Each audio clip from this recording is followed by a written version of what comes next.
यही तुम्हारा भविष्य है, यही तुम्हारा प्रारब्ध, यही अंत है कुरुवंश का।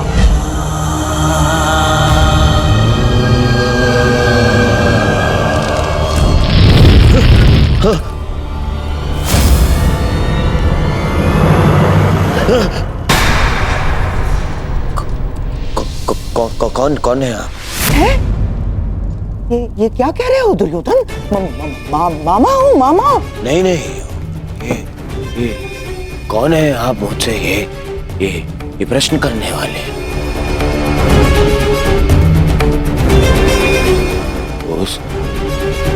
उस छली ने, उस मायावी ने, ये देखिए, ये माया आकर गया है मुझ पे। एक भ्रम जाल में फंसा गया है मुझे।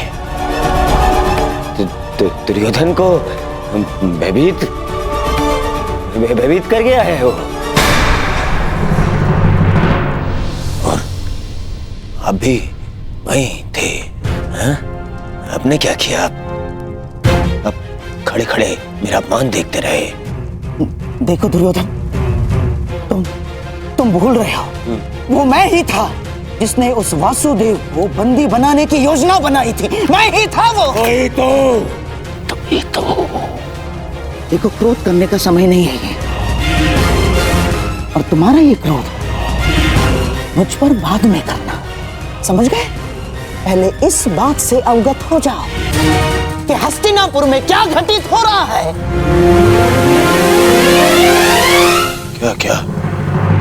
क्या घटित हो रहा है हस्तिनापुर में? वही तो मैं तुम्हें कब से बताने का प्रयास कर रहा हूं, परंतु तुम हो कि सुन ही नहीं रहे हो। तुम्हें कदाचित अनुमान नहीं है कि तुम्हारा परम मित्र कर्ण तुम्हारे नाक के नीचे क्या कर रहा है। क्या कर रहा है मेरा मित्र? जब तुम उस वासुदेव के माया के भ्रम के पश्चात स्वयं को संभालने का प्रयास कर रहे थे, तब सभा से वासुदेव के साथ कर्ण ने भी प्रस्थान किया था। दुर्योधन, दोनों साथ थे। दोनों साथ थे। हाँ, और केवल इतना ही नहीं दुर्योधन, तुम्हारे शत्रुओं की माता कुंती के साथ तुम्हारे परम मित्र कर्ण ने बहुत समय व्यतीत किया, बहुत। कहीं ऐसा तो नहीं दुर्योधन कि उस छलिए वासुदेव की माया में फंसकर कर्ण पांडवों के पक्ष में? ऐसा हो सकता है ना दुर्योधन? नहीं, ऐसा नहीं हो सकता। ना, हो सकता है। नहीं, मुझे कर्ण से मिलना है। इसे शाल मिलना है।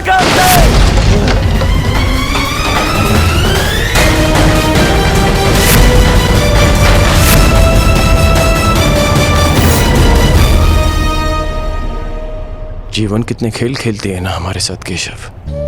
जीवन भर जिसका वध करना चाहा, जिसे युद्ध में हराना चाहा,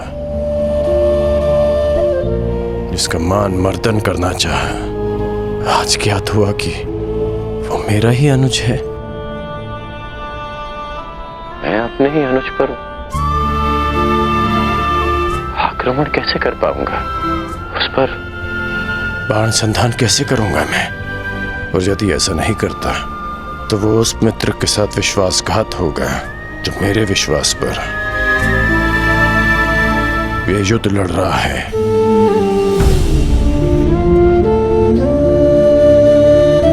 क्यों नियति हमारे साथ ऐसा खेल खेलती है? क्यों वो दो भाइयों को शत्रु बनाकर सामने ले आती है? क्यों वो उन्हें एक दूसरे के रक्त का प्यासा बना देती है, जिनकी धमनियों में एक ही रक्त बहता है? ये कैसी नियति है केशव?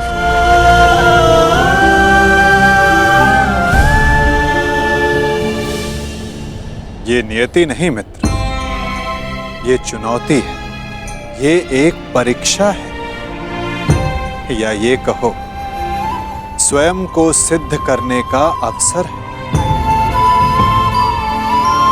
इतनी कठिन परीक्षा, इतनी कठोर चुनौती, इतना पीड़ादायक अवसर। मनुष्य अपनी परीक्षा नहीं चुनता कर्ण, ये परीक्षा है जो स्वयं अपना पात्र चुनती है। ये चुनौती है जो परखने के लिए स्वयं अपना पात्र चुनती है कवचधारी वीर।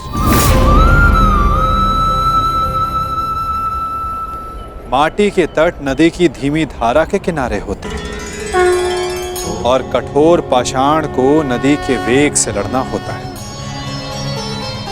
एक सामान्य पाषाण को हथौड़ी और छेनी की मार सहनी होती है, परंतु जिसे हीरा बनना हो उसे धरती के भीतर गहन दबाव और ताप को सहना होता है।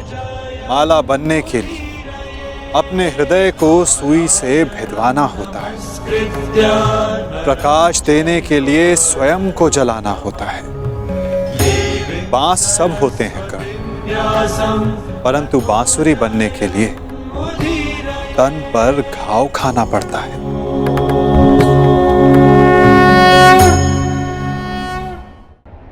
जिनके उत्तरदायित्व बड़े हों उनके समक्ष सामान्य प्रश्न नहीं आते कर्ण।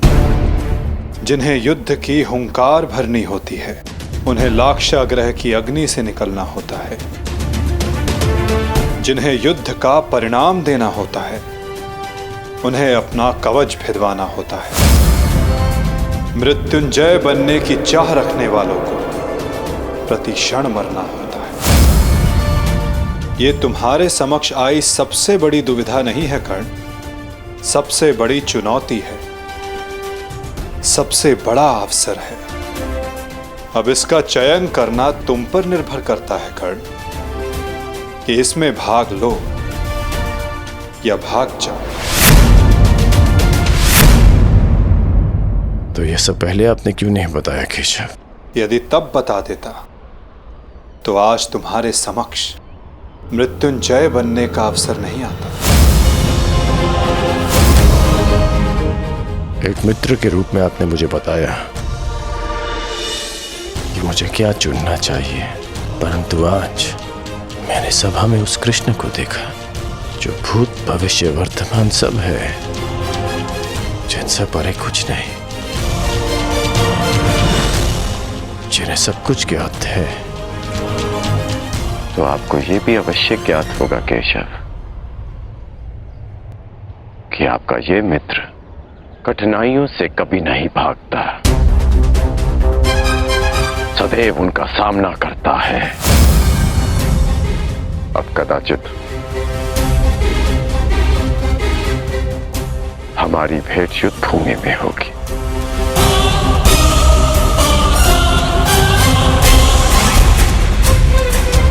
प्रणिपात केशव।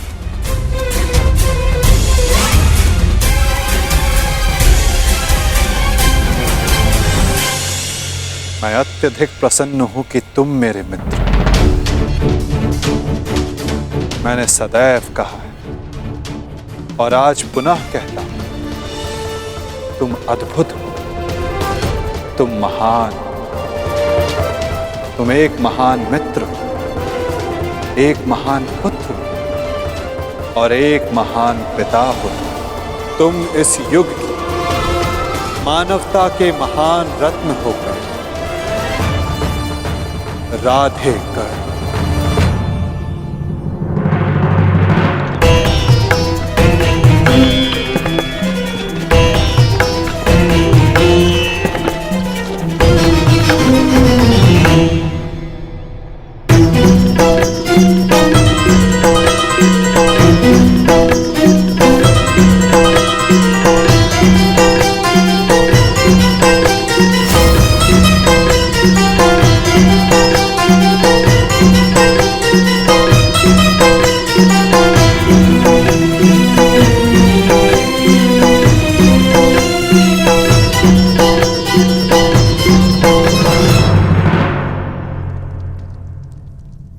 तो ठीक है, युद्ध को चुना है कौरवों ने और आज पहली बार मैं उस दुर्योधन के प्रति कृतज्ञ हूं,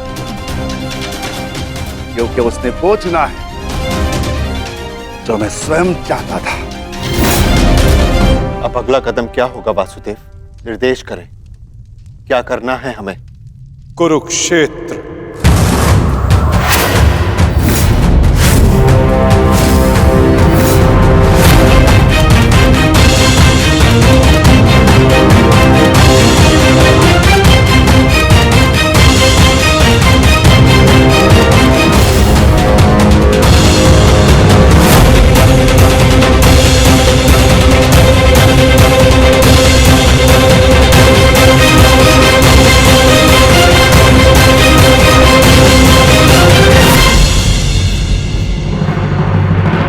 शांति प्रस्ताव इस अग्नि में जलकर भस्म हो चुका है।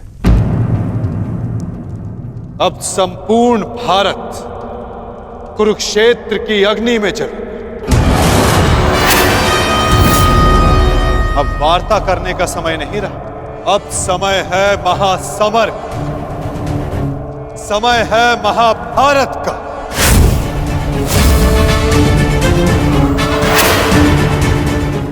अब जीवित रहना है तो विजयी होकर या फिर मृत्यु का आलिंगन करना। अब समय आ गया कि याज्ञसेनी के खुले केशों का प्रतिकार किया जाए। समय आ गया कि आप पांचों अपनी प्रतिज्ञाएं पूरी करें। अब समय आ गया कि संपूर्ण भारतवर्ष को पाप मुक्त किया जाए।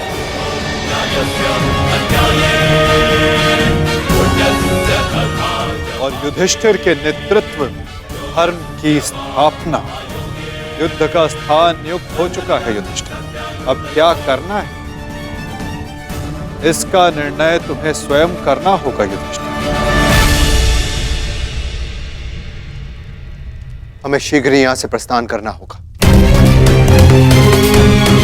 पुत्रों, युद्ध के लिए तत्पर हो जाओ। हम सब तैयार हैं ज्येष्ठ पिताश्री। युद्ध की तिथि की प्रतीक्षा करने की आवश्यकता भी नहीं, हम युद्ध अभी करेंगे। ठहरो, हम सभी लोग यहां से एक साथ प्रस्थान नहीं कर सकते, क्योंकि विराट राज्य की सुरक्षा के लिए हम में से किसी को यहां उपस्थित रहना होगा। ऐसा पहले भी हो चुका है और हो सकता है कि हमारी अनुपस्थिति में दुर्योधन विराट राज्य पे आक्रमण कर दे। इसीलिए हम में से किसी को भी यहां उपस्थित रहना होगा। उसकी आवश्यकता नहीं।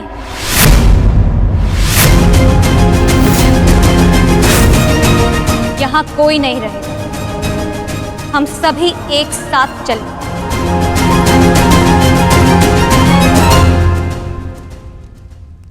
नहीं पांचाली, कुरुक्षेत्र में स्त्रियों का कोई स्थान नहीं। यदि तुम बाहर रहोगी तो मन युद्ध में नहीं, हमारी रक्षा करने में लगा रहेगा। तुम्हारा कुरुक्षेत्र में जाना उचित नहीं। उचित तो मेरा द्यूत क्रीड़ा भवन में जाना भी नहीं था आर्य, परंतु यदि मुझे वहां ले जाया गया तो अपना प्रतिकार लेने में कुरुक्षेत्र भी जाऊंगी।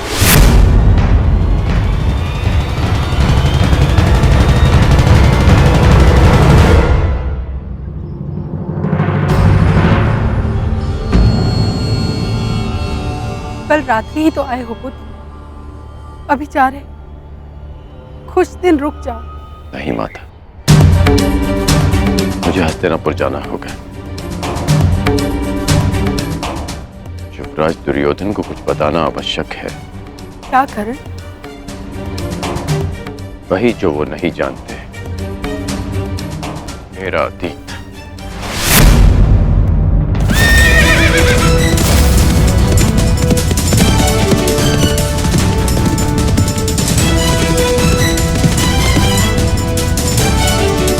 मत करो पुत्र, इसकी क्या आवश्यकता है?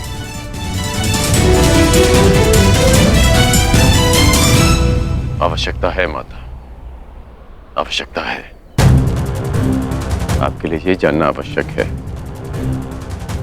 कि ये कर्ण केवल आपका पुत्र है। मैं सदा राधे था और सदा राधे ही रहूंगा। और युवराज दुर्योधन के लिए ये जानना आवश्यक है कि जिस कर्ण को उन्होंने पांडवों के विरुद्ध सबसे घातक अस्त्र समझा था, वो कर्ण पांडवों का ही ज्येष्ठ है।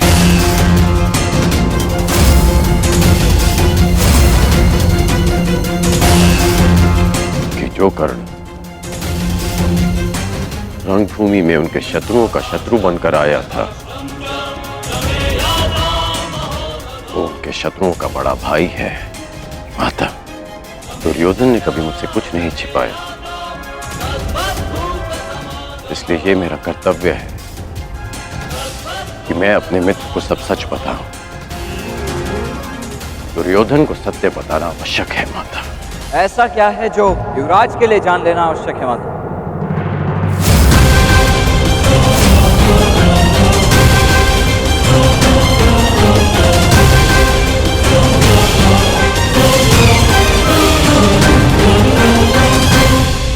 कुछ नहीं वृषेण, तुम्हारे पिता युवराज को ये बताना चाहते हैं कि इस युद्ध में तुम उनकी ओर से भाग लोगे।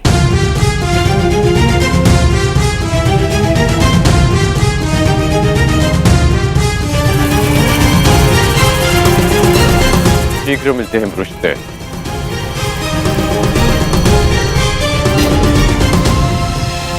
प्रणिपात माता।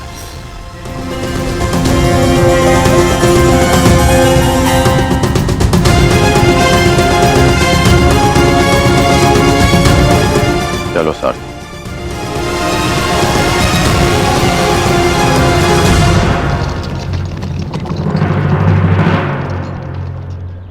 सखी उचित कह रही है विकोदर।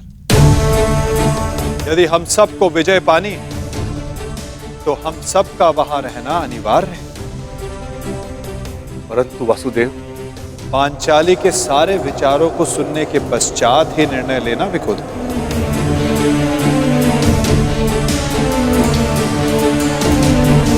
परंतु ये उचित नहीं। पांचाली, तुम कुरुक्षेत्र क्यों जाना चाहती हो? क्योंकि आर्य, यदि हम सभी वहां उपस्थित होंगे तो एक दूसरे की सहायता कर सकते हैं। मैं मानती हूं कि मैं युद्ध कला में सक्षम हूं, परंतु मैं ये नहीं कह रही हूं कि मैं युद्ध में भाग लूं, परंतु वहां उपस्थित रहकर आप सभी के दिए गए वचनों को पूर्ण होता हुआ देखना चाहती हूं। मैं वहां इसलिए जाना चाहती हूं कि जब उस दुशासन की छाती से रक्त बहे तो मैं अपने केशों को धोने के लिए सज्ज रहूं।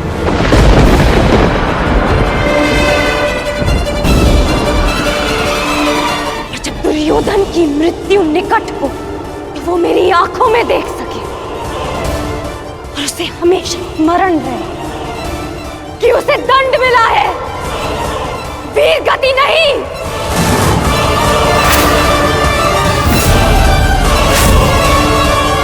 क्या आप अब भी यही चाहते हैं कि मैं कुरुक्षेत्र ना जाऊं?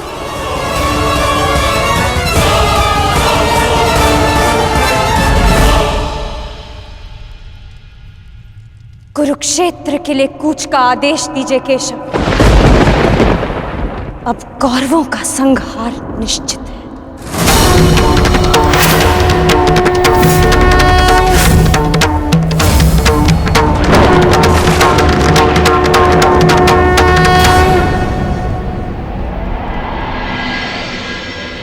ये कैसा चक्रवात है? मेरे मन में बुरे विचार आ रहे हैं। अवश्य है ये कोई अपशगुन है कुंती। मैं वचन देता हूं कि अर्जुन के अतिरिक्त आपके किसी और पुत्र का वध नहीं करूंगा मैं।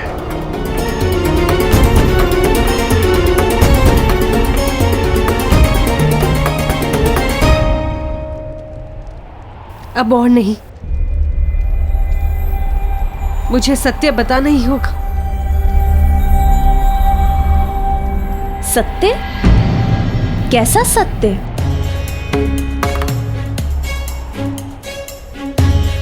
एक सत्य है दीदी, जो मुझे आपके समक्ष स्वीकारना है। एक ऐसा सत्य जो मैंने आप सबसे छिपाया है। कैसा सत्य? परंतु स्मरण है वो मंत्र जो मैंने दुर्वासा ऋषि से सीखा था? हाँ, मुझे स्मरण है, परंतु आज अचानक उसकी बात क्यों ले बैठी?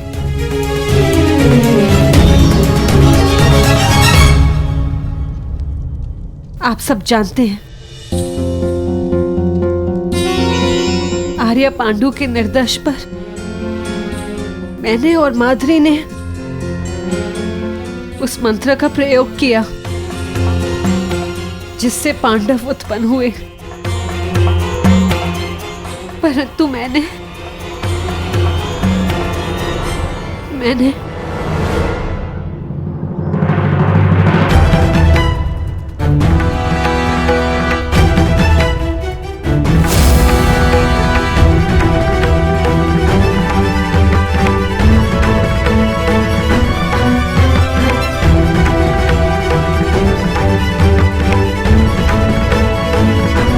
कर्ण यहाँ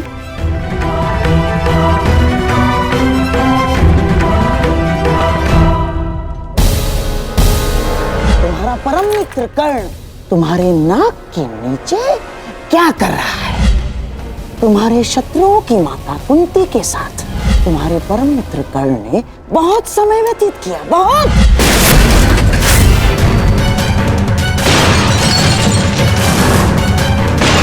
दुर्योधन, दुर्योधन देखो, देखो, शांत हो जाओ, अपने क्रोध को काबू में रखो। दुर्योधन, दुर्योधन, ये क्या कर रहे हो तुम? मैं प्रस्तुत हूं।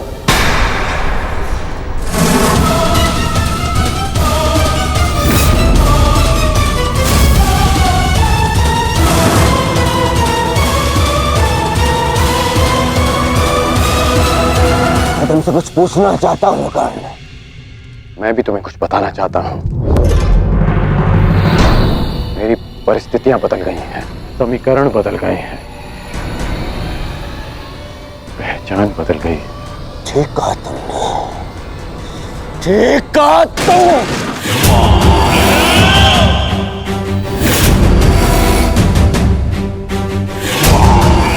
समीकरण बदलते देख सकता हूं मैं तुम्हें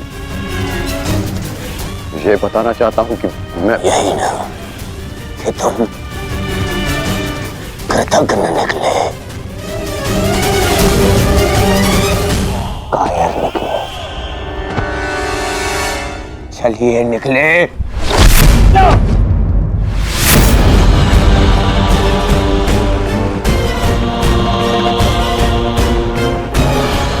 क्या कर रहे हो तुम? क्या कर? दंड दे रहा हूं एक भगोड़े को, एक कृष्ण को, एक भगोड़े को जो युद्ध से पूर्व ही भाग रहा है। शांत हो जाओ, शांत हो जाओ। दुर्योधन, सब जानता हूं कि तुम उस छलिए के साथ क्यों गए थे, और माता कुंती के पास भी। तुम्हें क्या लगा मुझे क्या नहीं होगा? हाँ? अब मुझे केवल इतना बता दो कि क्या तुम उस छलिए के पक्ष में चले गए हो? क्या नया षड्यंत्र रचा रहा है वो छलिया मेरे विरुद्ध? बताओ मुझे कर्ण। क्या हो गया है तुम्हें? ऐसा कुछ नहीं है और न कभी हो सकता है। मैं अपने मित्र का साथ छोड़कर कभी नहीं जाऊंगा। झूठ! झूठ बोल रहा है ये दुर्योधन, ये झूठ बोल रहा है। मैं झूठ नहीं बोल रहा हूं और आपने फिर से षड्यंत्र रचना शुरू कर दिया गांधार राज। हाँ तो बताओ मुझे, क्या वार्ता करने गए थे तुम उन पांडवों की माता के साथ? मित्र, मैं बताती हूँ दुर्योधन।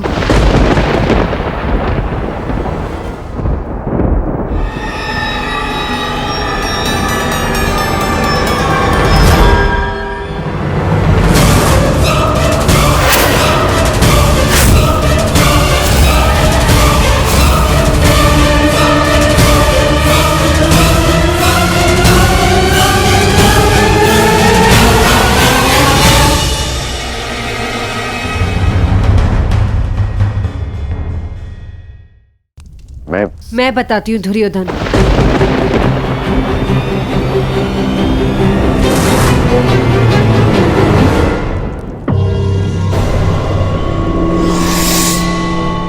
अब तो माता कुंती भी है ही, तो बताओ मुझे कर्ण, मेरी शत्रुओं की माता ने क्या योजना बनाई है? क्या क्या क्या षड्यंत्र रचा है?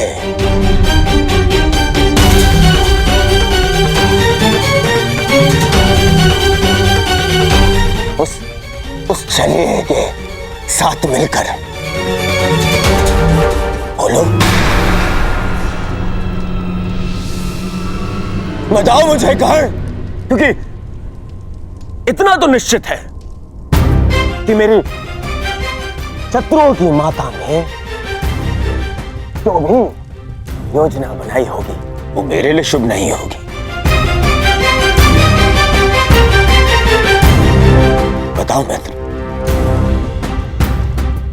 बोलो।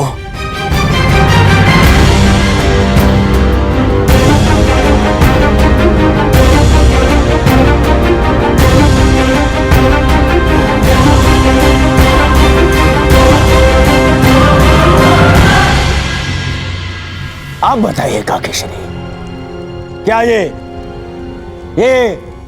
चल क्या रहा है?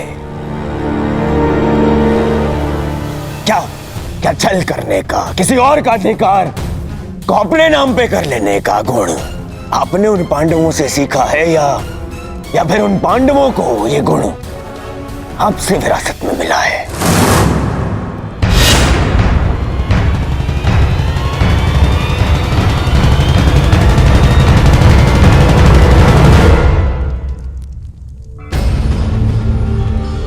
नहीं नहीं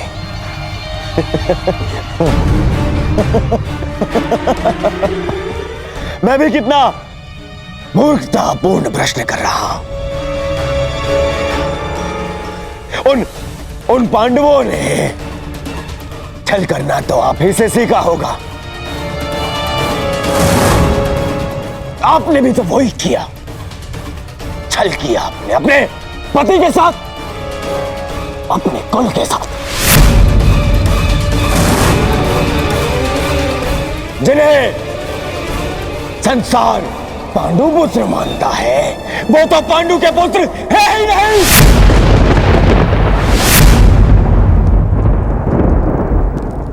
एक पति के जीवित होते हुए भी तीन तथा कथित देवताओं के साथ संबंध बनाया आपने। बस करो, ये मेरी माता है।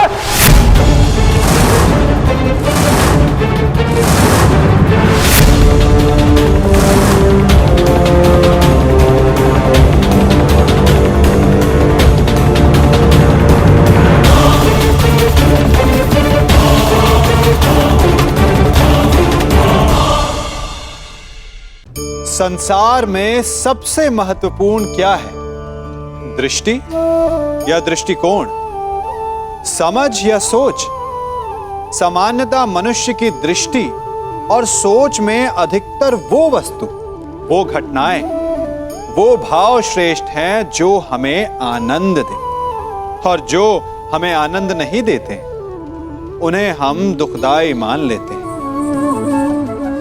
परंतु दृष्टिकोण और सोच को यदि एक भिन्न कोण से देखें तो परिस्थितियां भिन्न सिद्ध हो सकती हैं। जिस प्रकार भीषण गर्मी हमें सुहाती नहीं, परंतु वही गर्मी सागर और नदियों के जल को वाष्पित करती है और हमें मनोरम वर्षा का आनंद देती है, उसी प्रकार भीषण परिश्रम के पश्चात हमें सफलता मिलती है। भीषण परीक्षा के पश्चात हमें हमारा लक्ष्य मिलता है। तो सदा स्मरण रखिएगा कि दुख और पीड़ा से भागे नहीं, क्योंकि यही भविष्य में आने वाले सुख का मूल है। एक पति के जीवित होते हुए भी तीन तथा कथित देवताओं के साथ संबंध बनाया आपने। बस करो, ये मेरी माता है।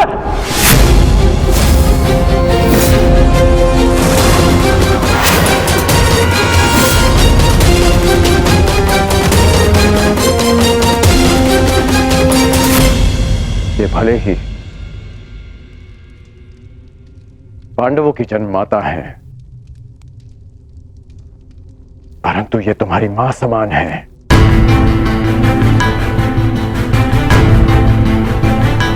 ये मेरी मां समान है। माता शत्रु की हो या मित्र की, कौरवों की हो या पांडवों की, माता सम्मान की अधिकारिणी होती हैं। हस्तिनापुर की कुलवधू के अपमान के कारण आज ये युद्ध हमारे सामने खड़ा है और आज तुम हस्तिनापुर की राजमाता का भी अपमान करोगे।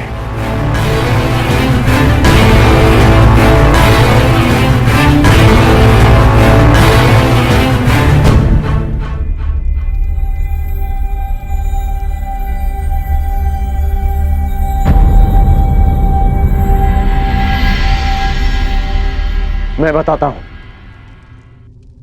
कि हमारे मध्य क्या बात हुई थी। माता कुंती मेरे पास आई थी अर्जुन की सुरक्षा का वचन मांगने, और तुमने उसे स्वीकार कर लिया। ये स्वयं तुम उन्हीं से पूछ लो। बताइए राजमाता, मेरा क्या उत्तर था?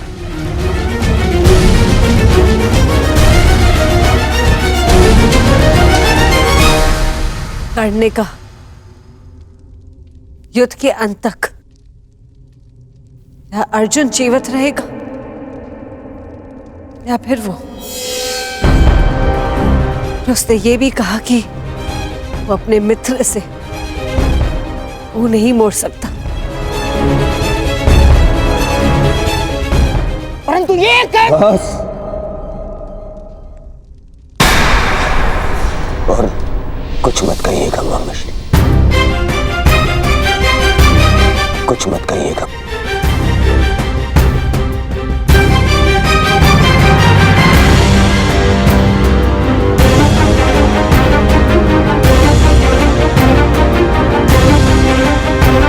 क्षमा क्षमा कर दीजिए राजमाता। अपने अपशब्दों के लिए मैं क्षमा प्रार्थी हूं। क्रोधवश मैं स्वयं से नियंत्रण खो बैठा था। मुझे क्षमा कर दीजिए माता।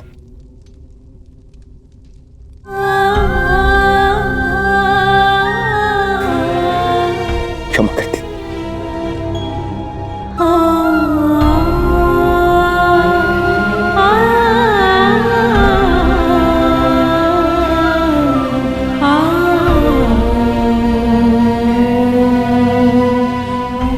अब आज्ञा दीजिए युवराज। अब जब भी आपका आदेश आएगा तो आपका ये सेवक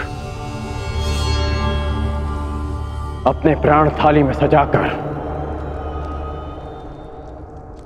आपको अर्पित करने के लिए सामने आ जाएगा। बस एक निवेदन है कि फिर से मुझे निष्ठाहीन, कायर और द्रोही मत कहिएगा।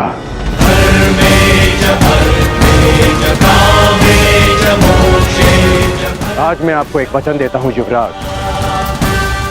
इस युद्ध के केवल 2 परिणाम आएंगे। पहला, इस युद्ध के पश्चात आपके शीश पर राज मुकुट होगा, या दूसरा, इस कर्ण के धड़ पर शीश ही नहीं होगा। आज्ञा दीजिए।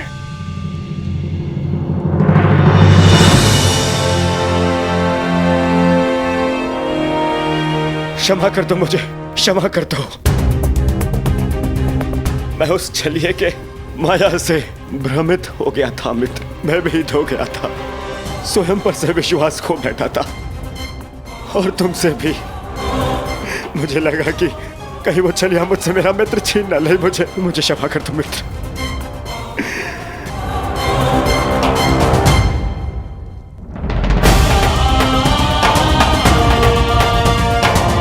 बस मित्र, बस।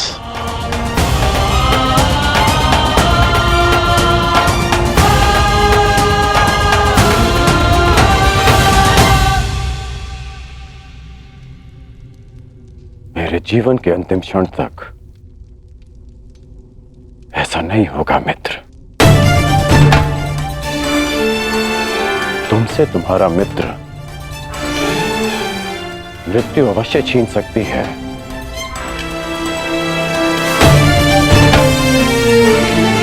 परंतु तुम्हारी मेरी मित्रता कोई नहीं छीन पाएगा।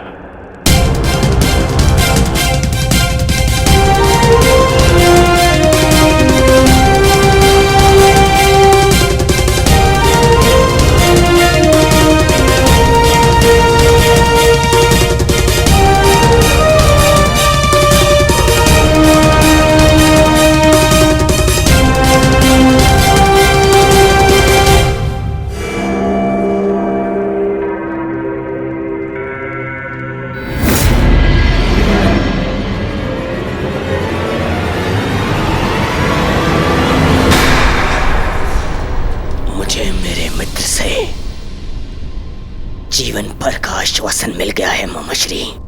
अब कभी मेरे मन में मेरे मित्र के विरोध में विष भरने का प्रयास मत करना। मेरा मित्र मेरे साथ है।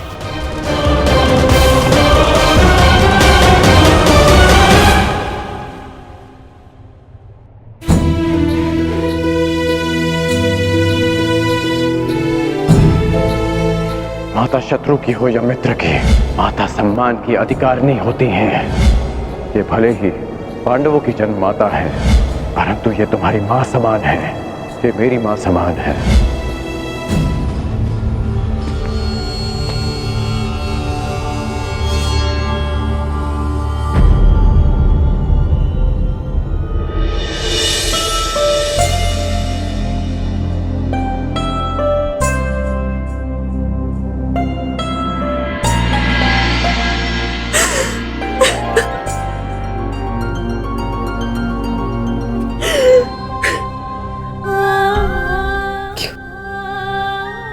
तुमने ऐसा क्यों नहीं सत्य बताया दुर्योधन को? माता अपना कर्तव्य निभाने में असफल रहे, इसका अर्थ ये नहीं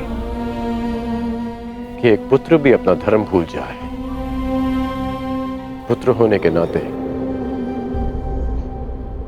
माता के सम्मान की रक्षा करना मेरा धर्म था। यदि सत्य सबके समक्ष आ जाता, यदि मैं आपको सत्य कहने से नहीं रोकता,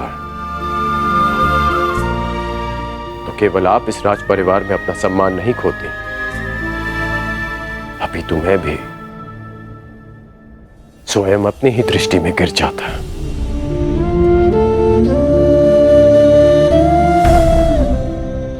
मानता हूं कि मैं आपसे क्षुब्ध हूं, परंतु आप ही का पुत्र होना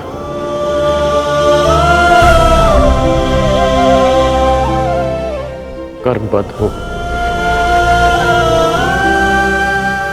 पर धर्मबद्ध भी।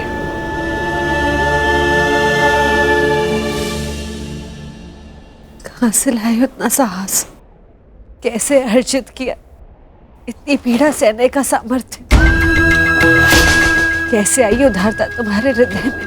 तुम्हारा हृदय तो कहां से भी विशाल है। कौन हो तुम? कौन हो? जन्म से सूर्य पुत्र कौन्तेय, परंतु कर्म से एक सूत पुत्र राधे कर्ण।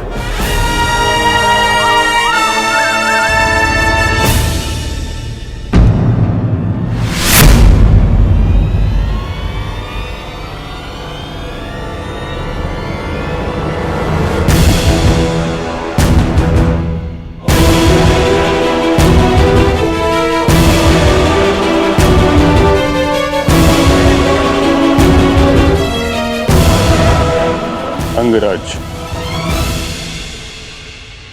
मैं कुंती से एकांत में बात करना चाहता हूं।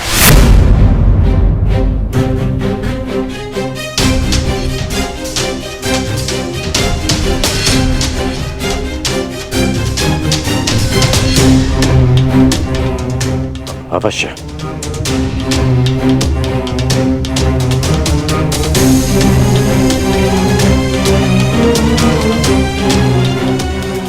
बड़ी बात।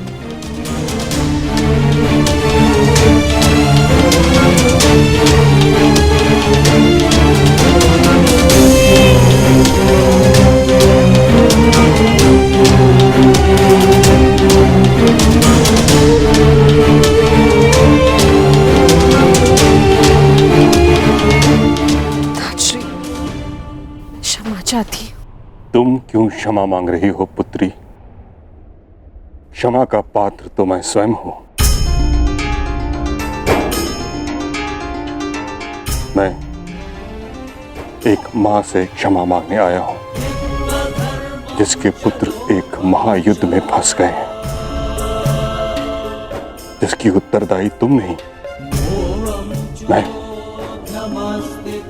मैं क्या, समस्त महारथी आचार्य, हम सभी हम इस युद्ध को रोकने में सक्षम थे, परंतु रोक नहीं पाए। इस बात से मन संतुष्ट है कि तुम्हारे सभी पुत्र धर्म के पक्ष में हैं। यदि उनमें से कोई एक भी मेरे पक्ष में होता तो मैं उसकी रक्षा के लिए कुछ नहीं कर सकता था।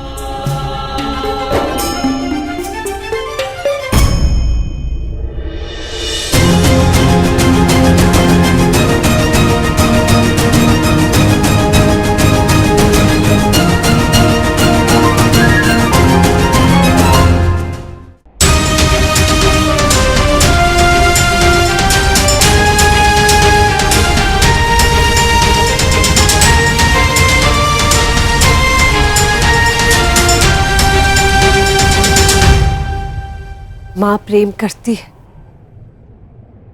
और पिता न्याय करते हैं।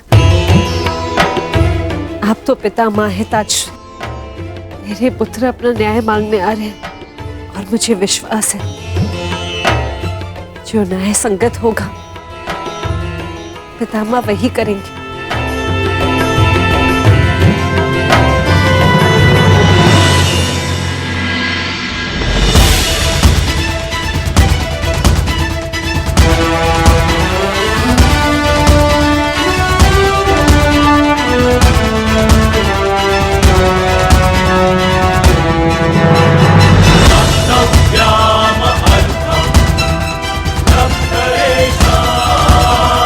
सरस्वती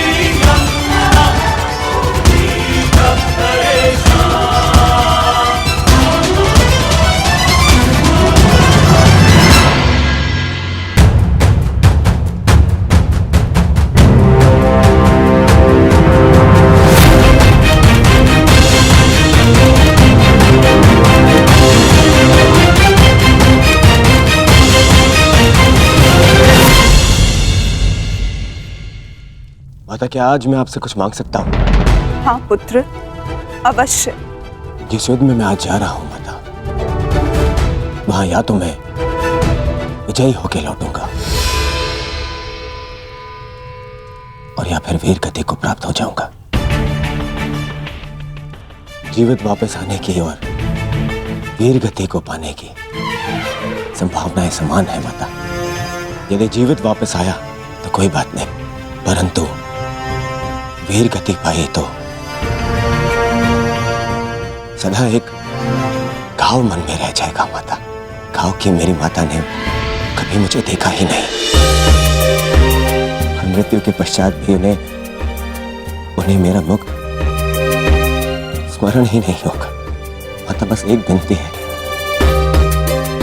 युद्ध से पूर्व एक बार, बस एक बार मुझे अपनी दृष्टि से देख लीजिए माता। बस एक बार अपनी माता की ममता भरी दृष्टि अपने आप के ऊपर डालना चाहता हूं माता। मैं जानता हूं पिताश्री के लिए ये संभव नहीं है माता, परंतु आप तो एक बार मुझे देख ही सकती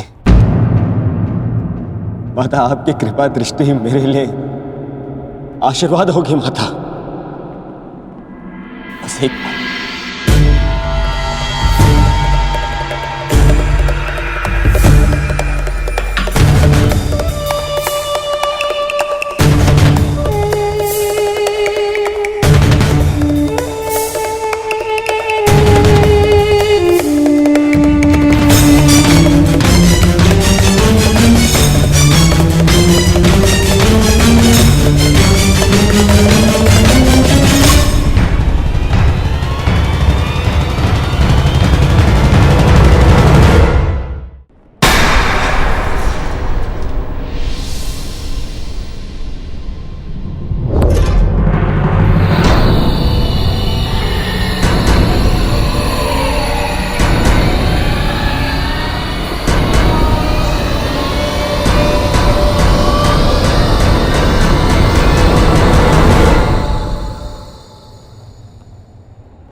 नहीं पुत्र नहीं, अभी सही समय नहीं आया है। परंतु ये माता वचन देती है कि जिस दिन तुम्हें मेरी दृष्टि की आवश्यकता पड़ेगी, उस दिन ये माता अपने पुत्र के लिए अपने पति को दिया प्रण भी भूल जाएगी।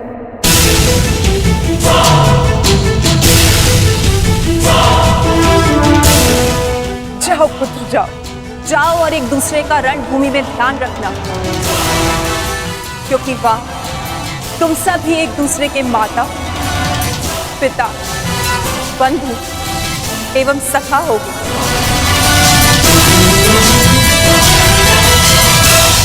अब आज्ञा दीजिए और आशीर्वाद दीजिए। आज मुझे आपके आशीर्वाद की बहुत आवश्यकता है।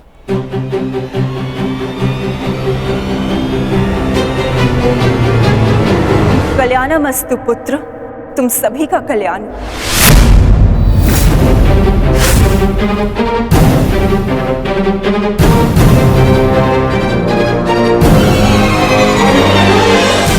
आपने विजयी भव का आशीर्वाद नहीं दिया माता।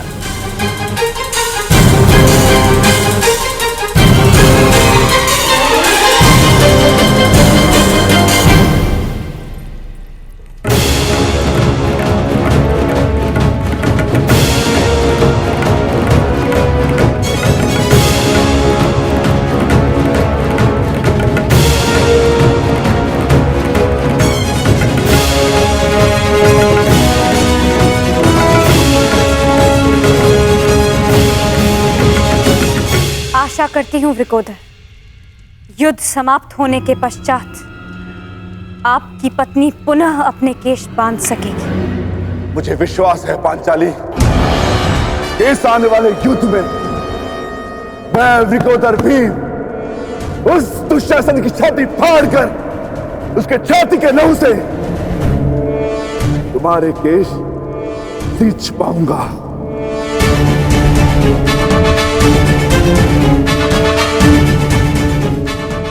रणबहादुर